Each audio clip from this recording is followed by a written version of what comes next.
Legal point Bangla থেকে আমি advocate Subrata শীল আমার এই চ্যানেলে আপনাদের স্বাগত জানাচ্ছি। আজকে আলোচনার বিষয় হচ্ছে যে কম্প্রোমাইজ অফ স্যুট।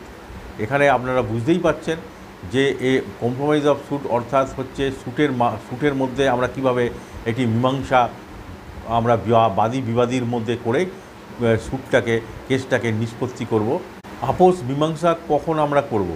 দেখুন, কতগুলো কেস আছে, যেমন partition case, declaration injunction case, জমি জমা সংক্রান্ত কেস এবং বাড়িওয়ালা ভাড়াটি কেস। এগুলো দীর্ঘদিন ধরে চলে।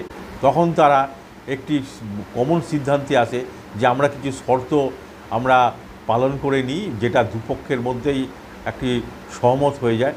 সেই শর্তের উপরে ভিত্তি করে তারা কিন্তু কেসটাকে নিষ্পত্তির দিকে নিয়ে যেতে চায়। এক্ষেত্রে কিন্তু এই যে কমন আন্ডারস্ট্যান্ডিং বা যে অ্যাগ্রিমেন্টগুলো হয় বা শর্তগুলো হয়, সেটা কিন্তু অনেক সময় বাদী বিবাদীরা নিজেরাই করে নেয়।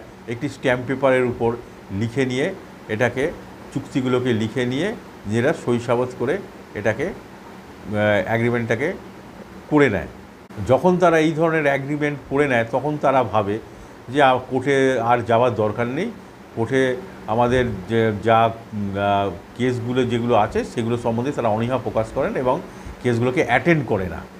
সেই সময় কিন্তু বিশেষ করে বাদীদের ক্ষেত্রে বলবো যে একটি দুটি ডেটে যদি অ্যাটেন্ড না করা হয় তাহলে কিন্তু শোকজ হয়ে যায় এবং পরবর্তীকালে কিন্তু এই শোকজটাই কিন্তু ডিসমিস ফর ডিফল্ট হয়ে যায়।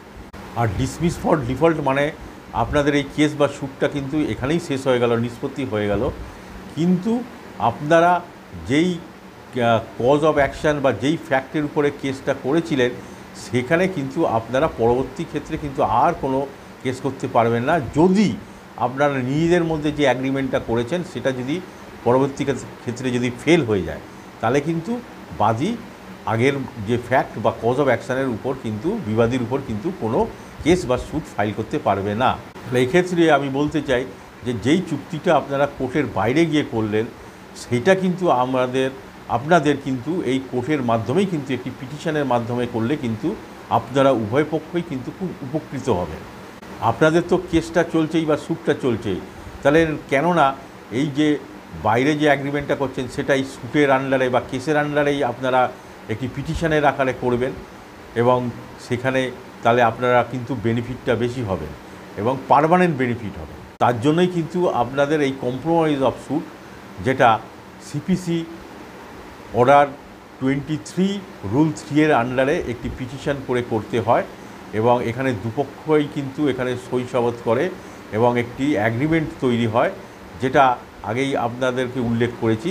একটা কমন আন্ডারস্ট্যান্ডিং একটি অ্যাগ্রিমেন্ট হবে যেখানে দুপক্ষই এখানে সহমত হবে এবং এটি কোর্টের মধ্যে পেশ করা হবে। আর মনে রাখবেন, আপনারা কোর্টের বাইরে যেসব চুক্তিগুলো করেছিলেন সেগুলো কিন্তু এখানে আপনি সম্পূর্ণভাবে পিটিশনের আকারে কিন্তু করতে পারবেন এবং অ্যাগ্রিমেন্টের আকারে কিন্তু উভয় পক্ষই কিন্তু সই-সাবত করে এখানে করতে পারবেন।